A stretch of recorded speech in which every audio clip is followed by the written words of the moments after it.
네, 하나님 말씀 같이 한번 읽어봅시다. 신명기 33장 29절 말씀인데요. 제가 읽어드릴게요. 이스라엘이여 너는 행복한 사람이로다. 여호와의 구원을 너같이 얻은 백성이 누구냐? 그는 너를 돕는 방패시요 내 영광의 칼이시리로다. 내 대적이 내게 복종하리니 내가 그들의 높은 곳을 밟으리로다. 아멘. 저는 오늘 본문 말씀을 놓고 해피 페이스, 페이스라는 것이 이제 믿음이라는 페이스도 있고 그죠? 얼굴이라는 페이스도 있잖아요, 그죠? 그래서 해피 페이스라는 제목으로 하나님 말씀 전하도록 하겠습니다. 여러분 행복하세요? 매년 3월 22일이 유엔에서 정한 세계 행복의 날이라 그래요. 웬 영어가 이렇게 뚝 떠 있는데 이거는 월드 해피니스 리포트라고 돼 있죠. 세계 온 나라들의 각국에 있는 행복 지수를 매년마다 이렇게 발표합니다. 어떤 기준으로 사람이 행복하다라고 판단하냐 하면 한 6가지 정도 기준이 있는데 첫 번째는 기대 수명이에요. 사람이 오래 살면 행복하다라고 느끼는 것 같아요. 여러분도 동의합니까? 오래 사는 것이 행복하다. 기대 수명. 두 번째는 GDP. 많이 들어봤죠? 국내 총생산. 돈을 많이 벌면 행복하다라고 생각하는 것 같아요. 그리고 세 번째는 관용. 다른 사람들에게 자선을 베풀고 기부를 해본 적이 있느냐. 그런 환경과 여건이 되느냐가 한 나라의 행복 지수에 포함되는 기준이 됩니다. 또 네 번째는 복지가 얼마나 잘 이루어지는가. 내가 힘들고 어려울 때 얼마나 국가로부터 도움을 받을 수 있는가, 정부로부터 내가 도움을 받을 수 있는가 하는 것도 행복 지수에 포함되고요. 그리고 한 나라가 정치뿐만 아니라 사회 전반의 부정부패가 얼마나 심한가, 얼마나 청렴한 나라인가가 행복도를 또 정해준다 그래요. 나 혼자 잘 먹고 잘 사는 것이 아니라 이렇게 부정과 부패가 만연한 곳은 행복한 나라라 할 수 없다는 이야기죠. 마지막이 선택의 자유가 있느냐. 내가 자기를 결정할 자유가 얼마나 보장되어 있느냐가 이 유엔에서 제공하고 있는 행복에 대한 지수랍니다. 여러분 대한민국은 전 세계 중에 작년 2020년 3월 달 발표에 의하면 61위였어요. 근데 이게 점점 떨어지고 있는 것 같습니다. 재작년 2019년도에는 59위였는데 2020년도에는 61위로 떨어졌어요. 이제 2021년 3월 달에 발표되는 이 자료도 제가 기다리고 있는데 여러분들은 어떨 것 같아요? 대한민국이 우리가 살고 있는 나라가 행복 지수가 올라갔을 것 같습니까? 떨어졌을 것 같습니까? 조금 있어 보면 알 수 있겠죠. 우리 청소년들의 삶은 어떨까? 제가 제일 최근 자료를 좀 찾아봤는데 한국경제에 있는 최근이라고 하기 좀 그렇죠. 작년 8월 달 기사인데 코로나 이후에 청소년의 삶의 만족도를 조사했대요. 그랬더니 많이 떨어졌대요. 그래서 특별히 진로에 대한 걱정이 코로나 이전보다 코로나 이후에 더 커졌다. 왜냐하면 이 코로나 때문에 앞으로 유망했던 직업들이 변화가 생기기 시작했거든요. 여러분 많이 들어보셨겠지만 4차 산업혁명이라고 들어봤죠? 이 세상에 이제 4차 산업혁명의 물결이 이 코로나 때문에 굉장히 급속도로 물살을 타면서 내가 그동안 꿈꾸어왔던 준비했던 이 진로에 굉장히 진로 변경이 항로 변경이 지금 필요한 상황이 되었다. 그래서 걱정이 많이 커졌대요. 코로나 이전에는 기준은 제가 정확하게 모르겠습니다. 이 기사 아래 보시면은 코로나 이전에는 6.41점이었는데 이 대한민국 청소년들이 코로나 이후에 4점대로 확 만족도가 떨어졌다 그래요. 여러분들은 어때요? 지금 코로나 이후로 삶의 만족도가 높아졌습니까? 아니면 그대로인 것 같아요? 아니면 좀 떨어진 것 같아요? 오늘 저는 계속해서 행복에 대한 이야기를 하고 있는데요. 아까는 유엔의 기준을 말씀드렸고 OECD에서 발표한 좀 의미 있는 자료가 또 있더라고요. OECD에 어린이와 청소년의 행복 지수가 얼마나 되는지 이런 비교를 쭉 해놨는데 대한민국 어디 있을까요? 안타깝게 제일 밑에 여러분 보여? 제일 밑에 빨간색 제가 표시해놨는데 대한민국이 압도적인 차이로 좀 우리나라 청소년들이 좀 행복하지 않다라고 이렇게 생각하는 것 같아요. 아까 유엔의 수치랑 좀 비슷한 것 같긴 한데 OECD에서 행복 지수를 산출하는 방법 거의 비슷합니다. 그런데 제일 주목해서 볼 만한 것이 6번. 6번이 바로 이제 주관적인 행복이거든요. 그래서 유엔의 발표 내용이랑 OECD 발표 내용이 좀 다른 게 주관적인 행복 지수가 굉장히 한 나라의 한 사람의 행복을 많이 좌지우지한다는 거예요. 내게 돈이 얼마나 있는지, 내가 어떤 환경에서 살아가고 있는지보다 내가 주관적으로 느끼는 행복, 그것이 굉장히 중요한 수치로 작용하고 있는데 특별히 대한민국에 있는 청소년들은 본인 스스로가 느낄 때 뭐 나에게 얼마나 경제적인 여건이나 교육이나 환경이나 이런 것보다 내가 스스로 느낄 때 행복도가 굉장히 낮다는 것을 볼 수 있어요. 그래서 오늘 설교 제목이 해피 페이스잖아요. 그죠? 하나님께서 주시는 이 믿음이 여러분들의 얼굴뿐만 아니라, 그죠? 나의 페이스뿐만 아니라 나의 삶 전체를 행복하게 해줬으면 정말 좋겠다. 제가 먼저 만난 예수님, 그리고 우리 권사님뿐만 아니라 이 자리에 함께하신 모든 선생님들과 학부모님들이 먼저 만난 그 예수님을 여러분들도 꼭 페이스 믿으셔서 우리의 해피 페이스를 찾았으면 좋겠다 하는 그런 말씀을 전하고 싶어요. 오늘 본문 말씀 보면 신명기 33장 29절인데요. 이스라엘이여라고 이렇게 이야기를 하죠. 이건 단순히 그때 당시에 있었던 혈통적 이스라엘만 말하는 것이 아니라 오늘 저와 여러분들처럼 하나님을 믿는 하나님의 사람들에게 주시는 일반적인 말씀입니다. 하나님께서 말씀하셨죠. 이스라엘이여 너는 행복한 사람이다 라고 이렇게 말씀하셨습니다. 여러 이유가 등장하는데요. 첫 번째 이유는 우리가 구원을 받았기 때문에 행복하다라고 이렇게 말씀하고 있습니다. 여호와의 구원을 너같이 얻은 백성이 누구냐? 구원이라 함은 여러분들 좀 어려운 단어긴 한데 좀 쉽게 단순하게 설명하면 우리가 지금 이 세상을 떠나도 천국에 갈 수 있다는 확신, 그죠? 우리가 하나님 나라에 갈 수 있다는 이런 확신이 또 우리에게 구원의 굉장히 좋은 부분이죠. 중요한 부분이고. 근데 구원은 단순히 우리가 죽어서 천국 가는 것만이 아니잖아요, 그죠? 이 뒤에도 설명 나와 있듯이 우리가 이 땅을 살면서 여호와께서 어떻게 때로는 우리의 방패도 돼주시고 때로는 우리의 칼이 돼주셔서 우리를 지켜주시고 우리를 위해서 대신 싸워주시는 것, 이것도 하나님이 이스라엘에게 주시는 하나님의 백성들에게 주시는 귀한 구원의 선물이다. 그렇기 때문에 우리는 행복한 사람이다 그러죠. 시시때때로 우리를 괴롭히는 대적들에 대한 설명도 놓치지 않아요. 오늘 본문 하반절 보면 너의 대적들이 어떻게 한대요? 하나님이 우리의 방패 되시고 칼 되셔서 우리에게 복종할 것이고 우리는 그들의 높은 곳을 밟을 것이다 라는 이런 굉장히 전쟁의 용어로, 그죠? 군사적인 용어로 이때 당시 이스라엘 백성들에게 하나님이 격려하여 주셨듯이 오늘 이 말씀을 읽고 설교를 듣는 우리 청소년 여러분, 저와 여러분들에게 하나님이 격려해 주시는 줄 믿습니다. 이스라엘이여 하나님 백성들이여 너희는 행복한 사람이로다 이렇게 말씀하고 계십니다. 우리가 일반적으로 행복을 얻기 위해서 하나님 믿지 않는 사람들도 똑같이 하는 네 가지 방법들이 있어요. 4P라 그러죠. For Pursuit라고 되어 있는 네 가지 P. 첫 번째 보시면은 pleasure, 쾌락이죠. 사람들이 쾌락을 추구하면서 행복을 얻습니다. 여러분 쾌락하니까 어떤 느낌이 들어요? 좋은 느낌이 듭니까? 아니면 좀 부정적인 느낌 들어요? 사실 이 pleasure라는 것은 즐거움이죠, 즐거움. 우리가 살면서 즐거움을 추구하는 것은 정당한 일입니다. 예수님 믿는다고 해서 교회 다닌다고 해서 슬프게 살아야 되고 우울하게 살아야 되고 또 어찌 보면은 즐겁지 않게 슬프게 살아갈 수는 없잖아요, 그죠? 우리가 삶에서 즐거움을 추구하는 것은 정당한 일이에요. 그런데 문제는 우리가 기억해야 될 게 이 쾌락만이 즐거움만이 우리에게 참된 행복을 주진 않는다는 거예요. 왜냐하면 이 쾌락은 굉장히 유통기한이 짧거든요. 유한합니다. 그래서 아무리 좋은 핸드폰을 구입을 해도 그 기쁨은 얼마 가지 않아요, 그죠? 얼마 전에 우리 청소년들 중에 새로운 최신 핸드폰을 산 우리 청소년들이 있겠지만 몇 개월 되지 않아서 또 새로운 핸드폰이 또 나오고 또 새로운 전자기기가 나오고 또 내가 가지고 싶었던 것들이 자꾸 리뉴얼 되면 어떻습니까? 내가 현재 가지고 있는 그것들이 초라해 보이고 또 내가 어떤 소유하거나 얻게 된 것들이 굉장히 시시하게 느껴질 수 있어요. 최근에 우리 청소년부에는 내가 가고 싶었던 학교, 내가 정말 원했던, 진학하기를 원했던 그 학교에 합격해서 기뻐하는 우리 청소년들이 있겠지만 지금은 너무 좋죠. 행복하고 교복도 맞추고 즐거울지 모르겠는데 막상 그 학교를 가서 수학을 하다 보면 또 예상치 못했던 어려움들이나 또는 내가 생각했던 것과 좀 결이 다른 생각하지 못했던 그런 어려움들이 또 기다릴 수 있어요. 왜냐하면 인간이 느끼는 쾌락이라는 것은 절대 완전하지 않거든요.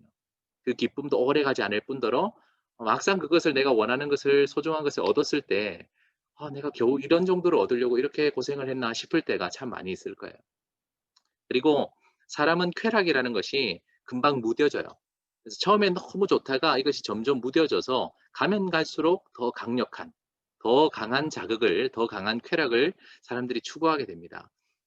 대표적인 인간이 느낄 수 있는 가장 큰 쾌락을 주는 것이 뭐 여러 가지가 있겠지만 마약 같은 것들 있잖아요. 왜 사람들이 이 마약이 좋지 않은데 손을 대냐면 인간에게 줄 수 있는 극한의 쾌락을 주기 때문에 그런 것 같아요.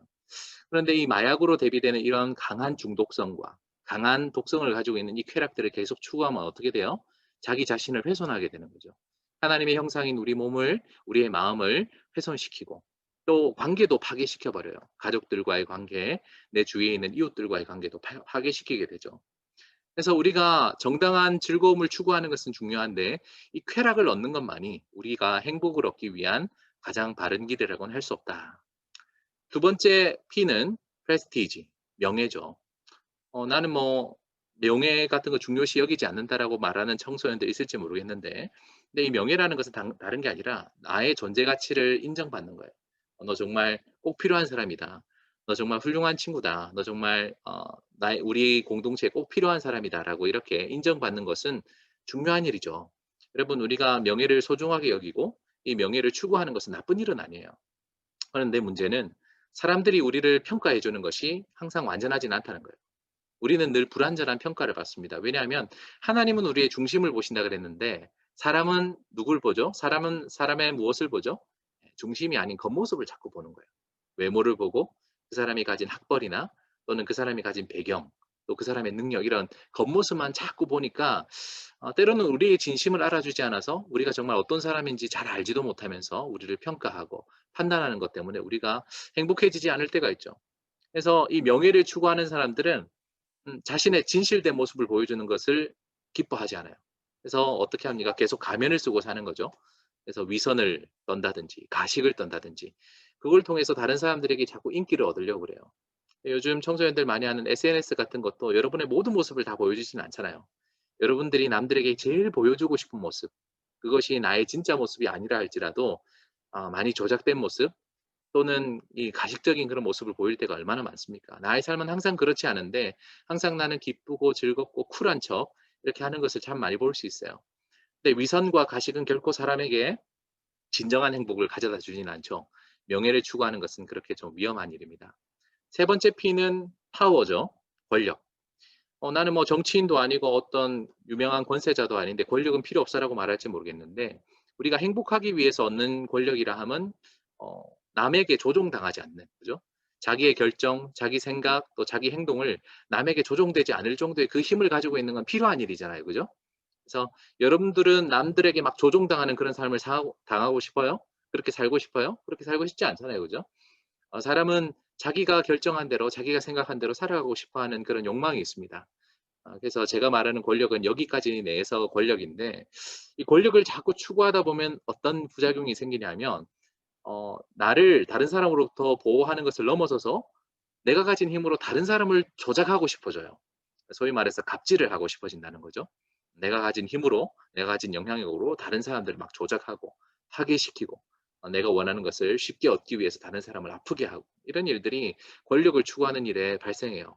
그래서 마치 동물의 세계에서 일어나는 것처럼 약육강식이라고 들어봤죠? 약육강식의 그런 세상이 결코 우리에게는 행복한 삶이라고 말할 수는 없습니다. 그리고 마지막 P는 프로퍼티, 재산이죠. 쉽게 말해서 돈입니다. 우리가 살아가는 세상이 자본주의 사회잖아요. 이 자본주의 사회에서 최고의 가치는 뭐니 해도 머니라 그러죠. 이 돈으로 사람들이 쾌락도 살 수 있고 명예도 살 수 있고 권력도 살 수 있다고 생각하는 것 같아요. 그래서 이 돈이라고 하니까 우리 지갑에 있는 돈만 생각할지 모르겠는데, 우리가 좋은 아파트를 살면, 또 우리가 좋은 동네에 살면, 그죠? 너 어느 동네에 사냐라고 이렇게 물어보는 것 자체가 정말 궁금해서라기보다 그 사람이 가지고 있는 프로퍼티, 재산에 대한 궁금증이잖아요. 그죠? 또 차는 어떤 차를 타고 다니는지, 휴가 때 얼마나 좋은 곳을 갔는지, 내가 어떤 문화재를 방문하거나 그것을 소유하는 것이 그 사람이 가지고 있는 가치를 드러내는 행복의 기준이 되는 것은 참 애석한 일인 것 같아요. 근데 정말 이 재산이 우리에게 참된 기쁨을 줄까요? 제 주위에는 그런 돈이 많은 사람은 없지만 우리는 기사를 통해서나 역사를 통해서 알 수 있죠. 아무리 돈이 많은 사람들도 그 돈이 자기 자신을 참된 행복으로부터 구원해 줄 수 없다는 것을 우리는 익히 알고 있습니다. 그렇다면 참된 행복, 우리가 이 네 가지 방법을 통해서 얻을 수 없는 참된 행복을 얻게 되는 방법이 무엇일까? 목사님이 제안하는 첫 번째 참된 행복을 얻기 위해 필요한 것은 무조건적인 사랑을 받을 때 우리는 참된 행복을 누릴 수 있다고 저는 믿습니다. 여러분 이 영화 보셨는지 모르겠는데 이게 무슨 영화인지 혹시 알 수 있겠어요? 채팅으로 혹시 "나 이 영화 본 것 같다. 이 영화 무슨 영화다." 알아맞힐 수 있는 친구 있을까? 아무도 못 맞췄네. 정답은 원더우먼이에요. 원더우먼. 최근에 개봉했던 이 원더우먼이라는 이 영화가 있는데 아무도 못 봤나 봐. 스포일러를 하면 안 되니까 이 장면에 대해서만 소개를 해 드리면, 이 장면에 나오는 노란색 머리 아저씨 있죠? 이 아저씨가 원더우먼을 되게 괴롭힌 빌런이에요. 악당인데 이 나쁜 짓을 하게 된 이유가 자기 아들을 행복하게 해 주기 위해서 그랬어요. 자신의 아들에게 멋진 아빠, 좋은 아빠가 되고 싶었거든. 그래서 힘 있고 능력 있는 아빠가 되기 위해서 자꾸 다른 사람들을 괴롭게 하고 힘들게 하는 거예요. 그러니까 이 아들이 뭐라고 이야기했어요? "아빠, 아빠는 유명해질 필요도 없고 아빠는 힘이 있을 필요도 없고 성공할 필요도 없어. 나는 아빠가 그냥 아빠라서 좋아요. 아빠는 그냥 아빠니까 제가 사랑해요."라고 이야기를 해서 이 중년 남자의 마음이 이 아빠의 마음이 악당의 마음이 치유가 되는 그런 장면이 등장해요. 저도 이 장면에서 눈물이 찔끔 나던데 전혀 공감 안 되고 그죠? 사람은 무조건적인 사랑을 받을 때 행복을 느끼는 것 같아요. 내가 뭔가를 막 이렇게 전전긍긍하면서 애타게 이렇게 뭔가를 추구하는 건 역시 우리가 행복하기 위해서 그런 거잖아요. 근데 우리가 누군가로부터 무조건적인 사랑, 나의 어떤 행위나 또는 조건이나 내가 가지고 있는 결함에도 불구하고 나를 있는 모습 그대로 사랑해 주고 받아 주고 이해해 주고 그런다면 정말 행복함을 느낄 수 있을 것 같아요. 여러분 여기가 어딘지 알 것 같아요? 음 여기 어딘지 알 것 같은 사람. 다시 한번 이 기프티콘을 받을 수 있는 기회를 드리겠습니다. 5 초의 시간을 드릴 테니까 여기가 어딘지 한번 맞춰 볼 수 있는 사람 있어요? 어! 최지웅 맞았어요. 지웅님 와 축하합니다. 지웅아 목사님이 따로 또 상품 하나 보내줄게. 여기 태종대요 태종대. 태종대 지금은 이름이 바뀌었는데 예전에는 이 태종대 이 지역이 자살바위라고 그랬어요. 혹시 들어봤어요? 예, 태종대에 지금은 이 전망대가 있잖아요. 태종대 전망대. 거기에 너무 많은 사람들이 자기 몸을 투신해서 안타깝게 목숨을 끊는 자살바위라는 곳이 있었어요. 자, 여기 태종대 예전에 자살바위라는 곳에 너무 많은 사람들이 안타깝게 자기 목숨을 끊으니까 전래진 작가라는 분, 그분을 이제 초대해 가지고 그분에게 음 이제 모자상이라는 엄마와 또 자녀들이 이렇게 서로 사랑하는 이런 작품을 하나 만들어 달라고 그랬어요. 그래서 이 작품을 보고 많은 사람들이 좀 극단적인 생각을 하고 이 태종대 자살바위를 찾아갔다가 엄마를 떠올리면서 엄마가 나에게 주셨던 그 무조건적인 사랑, 그 숭고한 사랑을 생각하면서 돌아갔다고 했는데 그럼에도 불구하고 여전히 자살하는 사람들이 있어요. 왜냐하면 오히려 더 열받아 가지고 엄마랑 사이가 좋았고 엄마에게 무조건적인 사랑을 받았던 사람에게는 참 이 모자상이 도움이 됐겠지만 '아 내가 엄마 때문에 안 그래도 열받는데.' 이러면서 에잇 이러면서 몸을 또 던지는 그런 사람들도 있대요.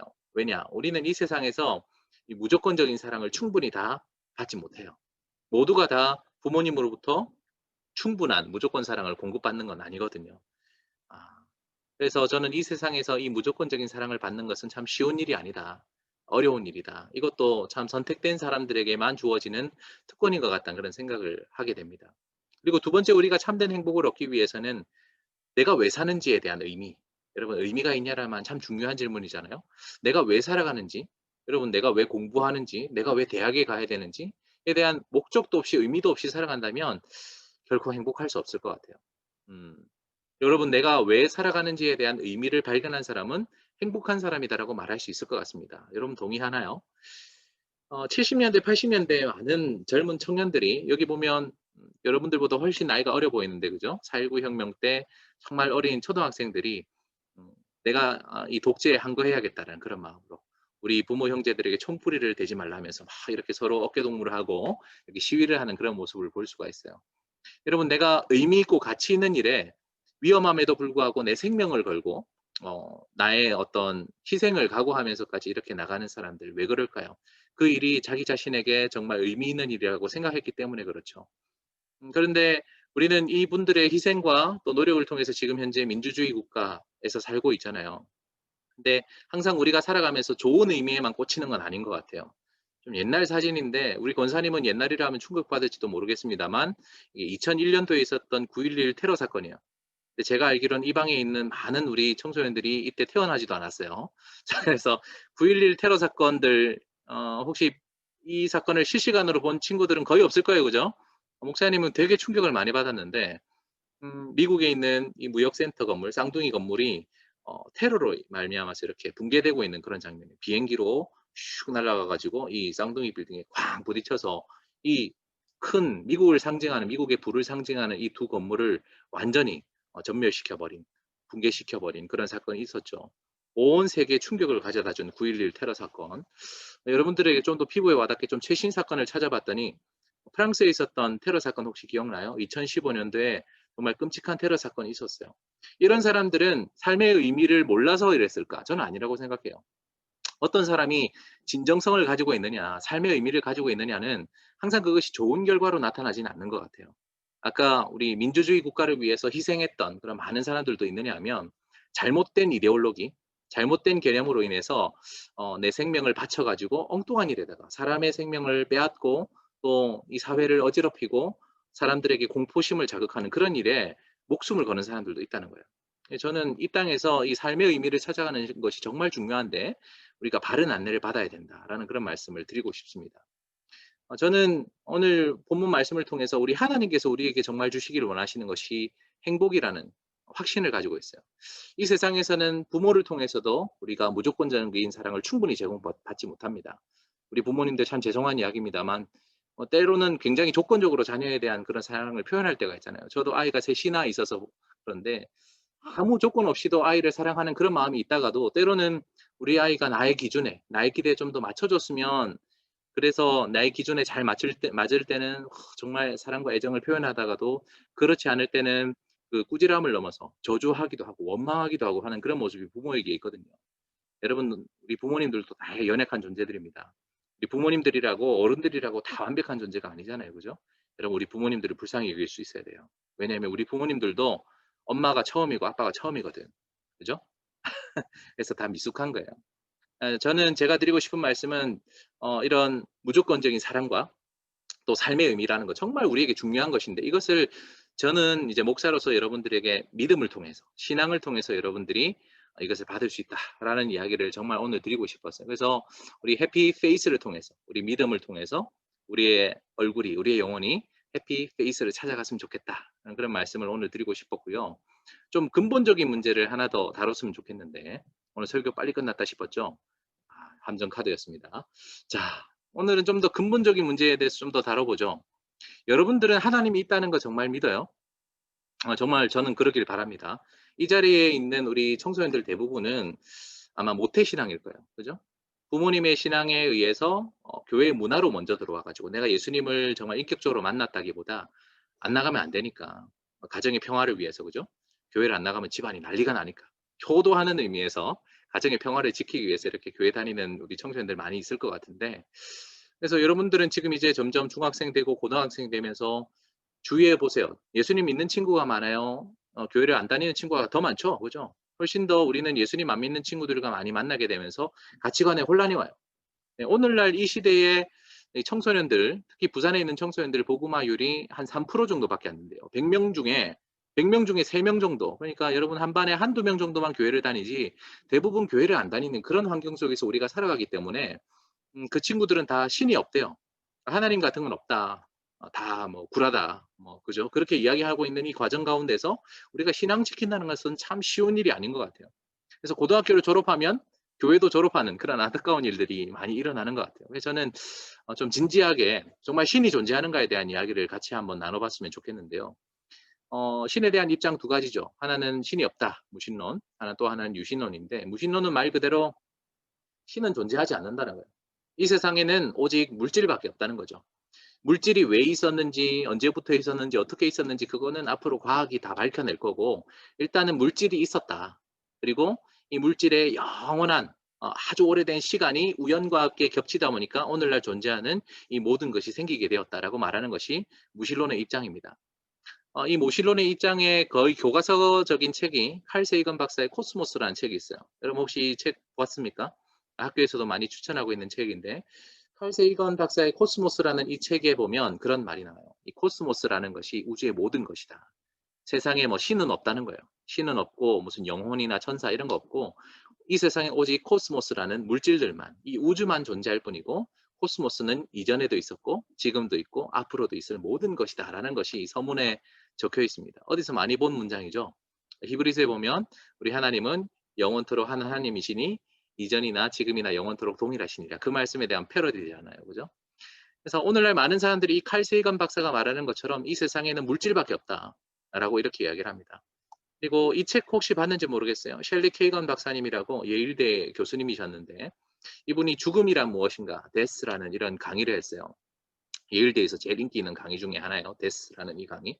이분도 세상에는 물질밖에 없다라고 주장하는 거예요. 어때요? 여러분들은 하나님에 대해서 다 정말 믿어지나요? 세상에 영혼이 있는지, 천국이 있는지, 또는 천사가 있는지 그런 것들 다 믿어져요? 심지어 이 셸리 케이건 박사는 뭐라고 이야기하냐면 정신이라는 거 있잖아요. 우리가 생각하는 사고나 정신도 물질이래. 마치 간이 담즙을 내듯이 우리 정신이라는 것도, 생각이라는 것도 뇌와 신경세포 간에 서로 이루어지는 전자신호다. 그래서 이제 그것도 물질의 한 종류로 보는 거예요. 야, 되게 삭막하죠. 그래서 이분에 의하면 죽으면 끝이에요. 아무것도 없어. 이 예일대 정말 이제 유명한 교수님의 말에 의할 것 같으면 이 세상에 존재하는 건 물질밖에 없고, 따라서 이 물질은 죽으면 엔트로피의 법칙 잘 알고 있죠. 끝이라는 거예요. 죽으면 아무것도 없다는 거예요. 그래서 이분이 이야기하는 것은 뭐 무슨 허무주의에 대해서 이야기를 하려는 것이 아니라 우리가 죽으면 끝이기 때문에 한 번밖에 없는 삶을 잘 살아가자라는 이런 독려를 하는데, 글쎄요, 여러분들은 어떻게 생각하실지 모르겠습니다. 여러분 정말 이 무신론에 여러분들이 동의가 많이 되시는지. 반대로 유신론은 어떤 입장입니까? 신은 존재한다는 거예요. 이 신이 우주를 만들었다고 보는 거죠. 아까 무신론에서는 뭐라 그랬어요? 세상에 물질은 원래 있었고 그것에 우연히 겹치고 많은 시간이 겹쳐져서 진화의 과정을 통해서 오늘 이 세상이 만들어졌다라고 보는데, 이 유신론 입장은 어떻습니까? 신이 어떤 의도와 계획을 가지고 이 우주를 만들었다라고 이렇게 말씀하고 있는 거예요. 그래서 많은 사람들은 무신론, 신이 없다는 것은 과학적인 입장이고 신이 있다, 유신론은 어떤 종교적인 입장이다라고 말하는 사람이 있는데 결코 그렇지 않습니다. 여러분, 신이 있다 없다는 서로 이렇게 과학적이냐 종교적이냐 다투는 게 아니에요. 사실은 신이 있다라고 말하는 것도 신념이고요. 신이 없다라고 말하는 것도 신념이에요. 제가 어떤 친구한테 전도했더니 그렇게 이야기하더라고요. 하나님을 증명해봐라. 하나님이 있다는 걸 증명하면 나도 교회 다니겠다. 제가 그렇게 이야기했죠. 그러면 너 하나님 없다는 걸 한번 증명해봐라. 네가 하나님 없다는 걸 증명하면 나도 교회 안 다니겠다라고 그렇게 이야기했더니 서로 이제 좀 사이가 어색해지고, 여러분 사실 신의 존재는, 하나님의 존재를 증명해낼 수 있다는 사람은 다 거짓말장이에요. 신을 존재를 증명할 수는 없어요. 우리가 그동안 신앙 역사상 많은 사람들이 하나님의 존재를 증명하려고 시도를 했었습니다. 무시무시한 단어들이 많이 나오죠. 여러분 학교에서 나중에 다 배우게 될 텐데, 어떤 사람은 신의 존재를 개념으로 설명하는 사람이 있어요. 혹시 근대 철학의 슈퍼스타였죠. 르네 데카르트라는 사람 알아요? 코기토 에르고슴, 나는 생각한다 고로 존재한다. 들어봤죠 이 말? 이 데카르트 같은 사람들은 내가 모든 것을 생각해 보니까, 생각한다는 게 사실 말하면 이 코기토라는 것이 의심한다는 거거든요. 내가 모든 것을 의심해 봤다. 근데 내가 결코 의심할 수 없는 제1명제가 하나 있으니 내가 지금 고민하고 있다는 것이고, 내가 지금 생각하고 있다는 것이고, 생각하는 나는 존재한다는 거예요. 이런 절대 깨어질 수 없는 유일한 진리, 제1명제, 나는 생각한다 고로 존재한다라는 이 명제를 하나 발견하게 된 거예요. 근데 사람들이 데카르트 하면 이 제1명제만 생각하는데, 이 제1명제에서 나온 제2명제가 있어. 이게 뭐냐면 이 위대한 이 절대 진리의 이 생각을 내가 어떻게 발견해낼 수 있을까? 왜냐하면 나는 되게 유한한 존재거든요. 나는 오류도 많고 실수도 많이 하고 여러 가지 논리적인 부분에 있어서 결함이 많은 존재인데, 내가 이렇게 절대 다른 사람들이 깰 수 없는 이런 위대한 절대 진리를 발견한 거 보면, 누군가 절대적인 사람이 나에게 이 진리를 넣어줬기 때문에 내가 이런 절대 제1명제를 발견할 수 있었다. 그래서 신존재를 이 자기가 만들어 놓은 개념을 가지고 증명해내요. 이 이외에도 신이라는 것은, 여러분 다시 신이라는 이 개념을 생각해 보세요. 신이 만약에 존재하지도 않는데 신이 될 수 있을까요? 신이라는 개념 자체 안에 존재라는 이런 개념이 들어가 있다는 식으로 존재론으로 설명하는 사람들이 있어요. 어때요? 솔깃합니까? 음, 최근에 이런 내용에 대해서 굉장히 조롱하는 안티 크리스천들도 많죠. 어, 그럼 만약에 예를 들어서 유니콘을 너희가 상상할 수 있어. 그렇다고 해서 유니콘이 존재해? 이렇게 말하는 거, 그죠? 이게 무슨 말이에요? 내가 상상하는 것과 존재하는 것은 별개의 이야기라는 거죠. 우리가 존재하는 완벽한 신, 무결점의 신을 상상할 수는 있어도 상상한다고 해서 그것이 무조건 존재하라는 법은 없다 하면서 이렇게 무참하게 깨버리는 사람들이 있습니다. 최근에는 이제 미국에 날아다니는 스파게티 괴물, 그죠? 날아다니는 스파게티 괴물을 믿는 그런 종교가 있어요. 그게 실제로 그 날아다니는 스파게티 괴물을 믿는다는 게 아니라 기독교인들이 존재론적으로 하나님을 증명하는 사람, 완벽한 신을 상상해내고 그 신이 존재할 것이다라는 그런 믿음을 웃기려고 하는 거죠. 나는 날아다니는 스파게티 괴물을 믿는다.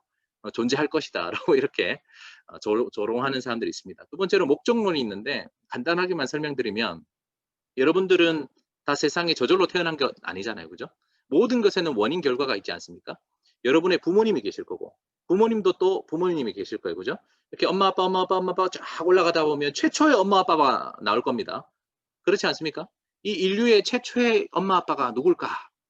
뭐 성경에서는 아담과 하와라고 하는데 뭐 과학에서는 씨알도 안 막히는 이야기죠. 그죠? 과학에서는 뭐라 이야기합니까? 우리는 이제 인류 공통조상으로 인해서 이렇게 진화됐다고 보잖아요. 그러면 원숭이라 칩시다. 정확하게 원숭이는 아닌데, 그죠? 그러면 이 원숭이도 엄마 아빠가 있을 거예요. 원숭이 엄마 아빠 올라가다 보면 최초의 원숭이가 나올 거 아니에요. 그 원숭이는 어디서 나왔냐? 뭐 예를 들어 파충류다. 파충류도 엄마 아빠가 나오면 최초의 파충류가 나올 거 아니에요.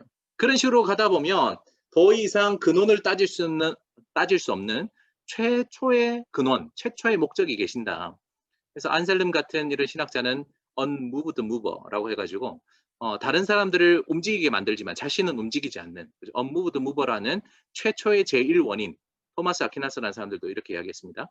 최초의 원인이 존재하는데 그분이 바로 하나님이다 라고 이렇게 이야기를 했어요. 그때 좀 설득력이 있는 것 같습니까? 근데 이것도 나중에 많은 사람들이 공격을 받아요. 그리고 우주론이라는 게 있어요. 이게 뭐냐면 이 우주가 얼마나 신묘막측하고 질서정연하나 이 우주를 바라보면 정말 신이 존재한다는 것을 믿을 수밖에 없다라는 이런 이상한 딱 듣기에도 뭔가 허점이 많은 그런 걸로 신을 존재를 증명하려는 사람이 있어요. 예를 들어서 여러분 길바닥에 지나가고 있는데 시계가 하나 떨어져 있어. 그럼 이 시계가 저절로 생겼다고 믿는 사람이 있을까요? 이 정밀하고 굉장히 첨단 예를 들어서 애플워치 같은 게 떨어졌다 생각해 봅시다. 디지털 시계가 하나 떨어졌는데 이걸 누가 떨어뜨렸다고 생각하지 이게 갑자기 생겼다라고는 생각 안 할 거 아니에요. 그죠? 저절로 생겼다라고 안 하고 이 애플워치를 만든 디자이너가 있었을 것이고 이걸 생산해낸 공장이 있었을 것이다라고 생각하는 것처럼 이 우주의 이 아주 질서정연하고 이렇게 위대한 것을 바라보면서 이것은 신이 계시지 않다면 존재하지 않을 것이다라는 이런 우주론도 있어요. 근데 이 세 가지 존재론, 목적론, 우주론적으로 신을 존재 증명하는 것이 옛날에 먹혔어. 그죠? 옛날에 먹혔어요. 지금으로부터 막 수백 년 전에는 이게 다 먹혔다고. 그래서 온 세상 사람들이 이 존재론, 목적론, 우주론 때문에 신의 존재를 인정했어요. 아, 신은 정말 존재할 수밖에 없구나. 근데 이 사람 누군지 압니까? 근대 철학의 슈퍼스타 임마누엘 칸트예요. 네, 철학에 좀 관심 있는 사람들은 많이 들어봤겠는데 이 칸트라는 사람이 순수 이성 비판에서 이 세 가지 신존재 증명을 박살내버립니다. 저는 이 책이 안 나왔으면 참 목회하기 편했을 것 같아. 제가 아까 말했던 그런 이론들을 이야기하면서 야 신은 존재하지 않냐? 라고 했을 텐데 이 칸트 때문에 다 버렸어. 임마누엘 칸트가 순수 이성 비판 굉장히 어려운 책인데 여러분 혹시 구할 수 있으면 읽어보시면 이 신존재 증명에 대한 그동안의 설명을 다 박살내버려요. 존재론도 웃기는 소리다. 목조론, 우주론 말도 안 된다. 예, 논리적으로 성립이 될 수 없다는 이야기예요. 그래서 결국에는 이 칸트가 신을 거부했느냐? 그렇진 않아요. 이 칸트도 신을 요청합니다. 마지막 도덕론이라는 거죠. 이게 뭐냐면 만약에 신이 없어봐라. 착하게 사는 것이 얼마나 억울하냐. 신이 없다면, 신이 존재하지 않는다면 세상은 완전 악의 구렁텅이가 될 것이다. 신이 존재하시고 나중에 죽고 나서 그 사람의 삶을 평가해서 선한 사람에게 상을 주고 그렇지 않은 사람들에게 벌을 줘야만 이 세상이 제대로 유지가 될 것이다. 이 도덕이라는 것이 존재하기 위해서 신을 일부러 요청합니다. 그걸 도덕론적인 신존재 증명이라 그러는데 결국 이것도 나중에 후대 철학가에 의해서 박살이 나죠. 제가 드리고 싶은 말씀은 신존재는 증명할 수 있는 종류가 아니에요. 그래서 여러분 만약에 친구들이 또는 선생님들이나 후배들이 하나님이 계신 걸 증명해보라면 싸우지 마세요. 여러분 이거는 뭐 논리로 증명하거나 또는 그것을 이렇게 내가 가지고 있는 지식을 가지고 하나님이 살아계시다는 것을 증명할 수 있는 그런 성격이 아니에요. 제가 분명히 말씀드리는 것은 하나님이 살아계시다는 내용은 신념의 문제입니다. 하나님이 없다라고 하는 무신론도 신념의 문제고요. 하나님이 존재하시다는 것도 신념의 문제예요. 그 사람이 어떤 신념을 가지냐, 세계관을 가지냐, 어떤 전제를 가지냐의 문제이기 때문에 이것은 여러분 선택의 문제입니다. 물론 저는 목사이기 때문에 성경적인 용어를 들어 설명드리면 이건 하나님이 주신 선물이에요. 믿음을 가진다는 것 자체가. 그래서 여러분들 이거를 하나님이 주신 선물인 줄 알고 감사히 여기는 차원에서 신앙을 접근해 나가야지 이게 증명의 차원에서 나가면 좀 문제가 이상하게 꼬이게 됩니다. 이 영화 봤는지 모르겠는데 이 영화는 라이프 오브 파이라는 영화예요. 많은 사람들이 좋은 호평도 얻고 있는 이 영화인데 이 영화에 보면은 종교라는 것이 우리가 선택을 하는 영역이다라는 아주 무거운 묵직한 그런 메시지를 주고 있습니다. 많은 사람들이 이 영화의 메시지에 공감을 해요. 아, 종교라는 것. 우리가 신앙이라는 것은 정말 선택의 부분이구나. 그래서 저는 이 영화가 주는 여러 단점들이나 부작용들도 있겠지만 저는 종교에 대한 필요성을 느끼지 못하는 사람들이나 또는 종교에 대해서 완전히 무시하는 사람들 있잖아요. 이 영화를 보고 같이 이야기를 나누다 보면 '아, 네가 왜 교회를 다니는지 알 것 같다. 네가 신앙을 가지는 건 내가 한편으로는 이해가 된다.'라고 오히려 대화의 문을 열어가는 데 아주 좋은 접촉점이 될 수 있다고 저는 생각해요. 혹시 안 보신 분들이 있으면 청소년 여러분, 강추 라이프 오브 파이 한번 보면서 내가 신앙을 가진다는 것이 믿지 않는 아이들에게 어떻게 좋은 접촉점을 가지고 이야기를 할 수 있을까 잘 설명할 수 있는 좋은 툴이 되리라 저는 믿습니다. 방학 때 시간 많잖아요. 그죠? 영화 한 편 보세요. 자, 이 세상에 있는 신들은 많이 있는데 그 신들을 크게 두 가지로 나눌 수 있습니다. 하나는 비인격적인 신, 소통하지 않는 그냥 신이 있어요. 인간과 전혀 커뮤니케이션이 없는, 소통이 없는 그런 신이 있냐면 인간과 끊임없이 소통하는 그런 종류의 신들도 있습니다. 예를 들어서 불교나 힌두교나 도교에 있는 신들은 소통하지 않는 신이에요. 인간과 어떤 교류가 전혀 없어. 여러분들 오해하는 것이 불교라는 것이 어떤 신을 믿는 종교 같잖아요. 그죠? 절에 가면 큰 이렇게 대웅전 같은 데 가면 불상이 하나 있고 거기다가 막 빌고 그죠? 부처님, 부처님 하는 이것이 무슨 그 신을 믿는 종교 같지만 사실 그건 진짜 불교가 아니에요.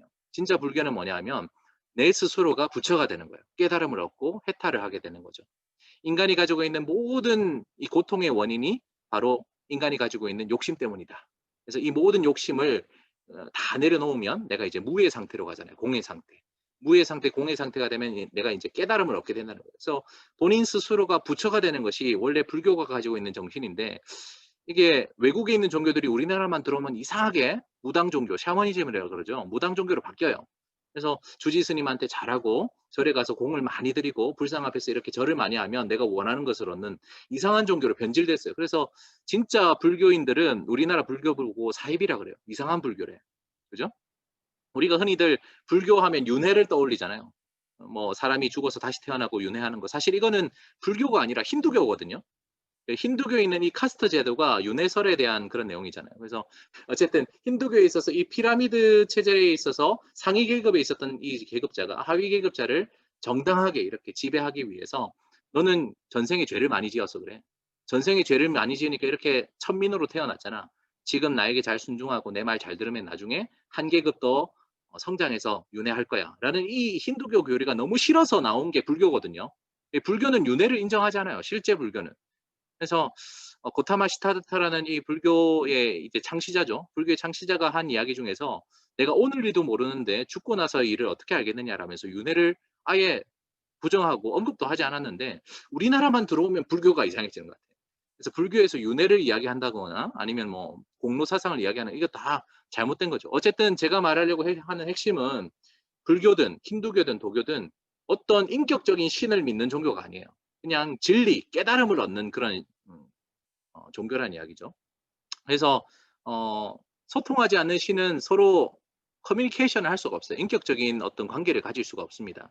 그래서 암중모색이라 그러죠. 이 어둠 가운데 캄캄한 어둠 가운데 손을 막 더듬어 가면서 진리를 찾아가는 그것을 바로 암중모색이라 그러는데요. 이런 소통하지 않는 신을 믿는 사람들은 자신의 노력으로 이 캄캄한 어둠 가운데서 더듬어 가면서 진리를 찾아가려고 합니다. 굉장히 열심히 해요. 예를 들어 선행을 한다든지 구제를 한다든지 명상, 참선, 연구, 고행 이런 것들을 하면서 '내가 어떻게 하면 참된 진리에 이를 수 있을까? 어떻게 하면 이제 신의 경지에 이르를 수 있을까? 저 궁극적인 진리를 얻을 수 있을까?' 하면서 부단히 노력하는 사람들이 이 소통하지 않는 신을 연구하는 사람들이에요. 근데 세상엔 두 가지 신이 있다 그랬죠. 소통하지 않는 비인격적인 신이 있냐면 기독교에서 말하는 소통하는 신도 있어요.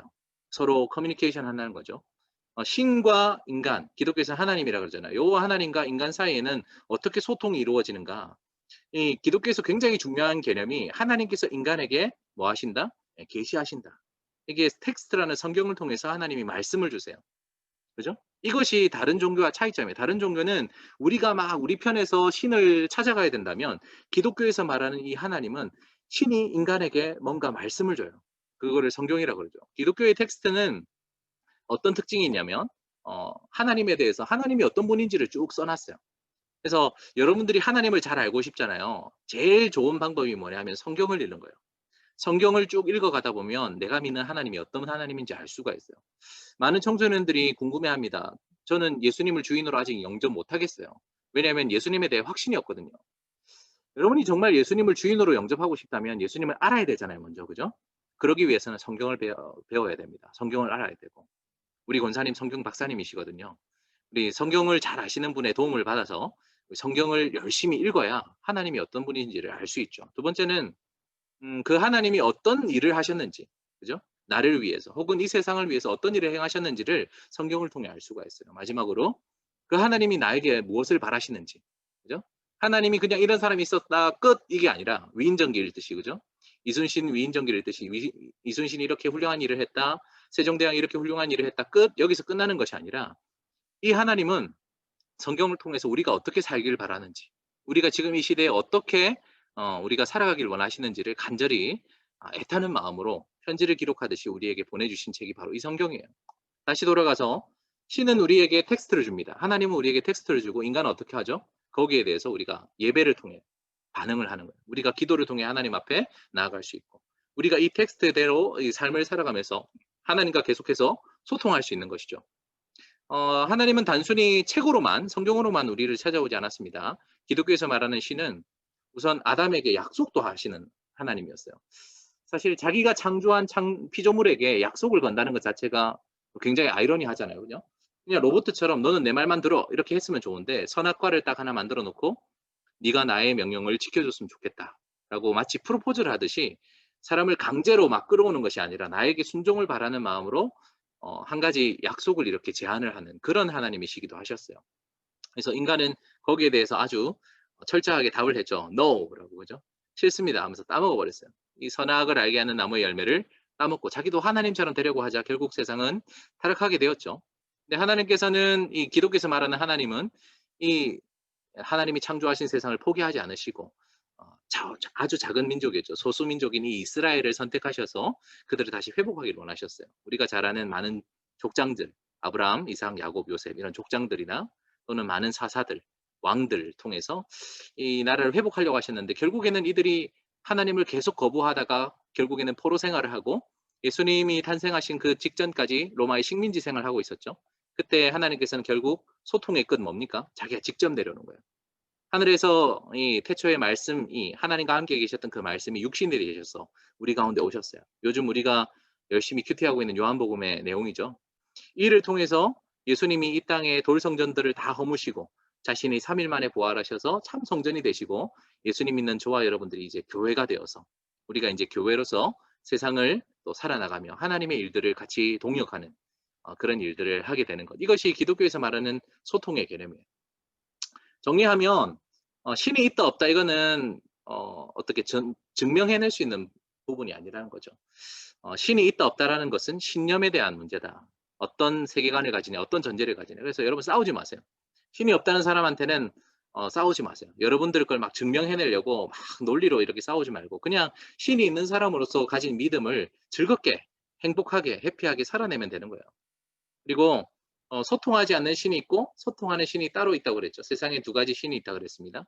마지막으로 기독교의 신 하나님은 소통하시는 하나님. 성경을 통해서 이 땅에 직접 내려오셔서 예수님으로서 우리와 소통하시는 하나님이다. 저는 믿습니다. 우리 주님께서 여러분들에게 믿음을 주신 것은 우리를 행복하게 하시기 위해서 주신 것이라고 저는 확신하고 있어요. 이 시간에 아직 예수님에 대한 믿음, 하나님에 대한 믿음이 흔들리고 있는 우리 청소년들이 있다면 아직 저에 대한 신뢰감이 그렇게 크지는 않겠지만 기독교 2000년 역사 동안 많은 사람들이 이 믿음을 통해서 신앙을 통해서 참된 행복을 되찾고 제가 아까 말했잖아요. 참된 행복의 두 가지 요건, 무조건적인 사랑과 또 삶의 목적을 예수님을 통해서 깨닫고 내가 신이 있다는 것, 하나님이 있다는 것을 믿음으로 나의 해피 페이스가 회복되는 그런 일들을 여러분들도 경험했으면 좋겠어요. 여러분들 청소년들 많이 힘든데 코로나 이후로 많이 어려운데 이 신앙이 여러분들에게 정말 행복을 다시 찾아줄 거라고 믿고 여러분들 진심으로 응원하는 마음으로 오늘 말씀을 마무리하도록 하겠습니다. 우리 아까 불렀던 찬송 행복 찬양 한 번 더 하면서 우리 같이 알겠어요? 마무리하도록. 이제 2021년도 새롭게 개편된 단편 성표입니다. 어때요? 예뻐요? 자기 이름들 다 찾을 수 있어요? 혹시 이름 빠진 사람 있어요? 채팅창에 남겨놓으면 제가 실수할 수도 있잖아요. 그죠? 용서해 주시고 이야기해 주시면 꼭 집어넣도록 그렇게 하겠습니다. 그다음 광고는 여러분 오늘 마치고 나면 또 링크를 하나 보내드릴 거예요. 오늘 말씀 듣고 좋았던 거 이렇게 간단하게 나눔해 주시면 참여해 준 모든 우리 청소년들에게 기프티콘을 선물로 드릴게요. 지난주도 잘 받았죠? 우리 이지민 선생님께서 매주마다 수고하셔서 잘 보내주고 계시는데 여러분들 꼭 여기에 나눔들 많이 해주시면 감사할 것 같아요. 우리 말씀은 듣고 끝내는 것이 아니라 같이 나눌 때 더 풍성해지거든요. 여러분들 많이 참여해 주기를 바랍니다. 이거 세 번째로 내일부터 또 계속해서 모닝 큐티 진행하고 있거든요. 아침마다 큐티하는 거 어렵다면 여러분 편한 시간에 들으실 수 있도록 제 채널 유튜브 강진실 TV 검색해서 들어오시면 날짜별로 다 볼 수 있도록 저장되어 있어요. 그래서 예전에 나가 못한 거 있으면 몰아서 할 수도 있으니까 여러분들 성경책이나 아니면 큐티책, 날마다 주님과 팀 큐티책 가지고 함께 할 수 있습니다. 여기에도 댓글 열심히 달아주시고 참여하시는 우리 청소년들 분기별로 모아서 그죠? 3월 달, 6월 달, 9월 달, 12월 달에 시상하니까 여러분 많이 참여해 주기를 바랍니다. 오늘도 정말 수고 많았습니다. 다들 너무 고생했고요. 우리 다음 주에 또 반가운 얼굴로 라이브로 만날 수 있었으면 좋겠습니다. 오늘 수고 많았습니다. 안녕히 돌아가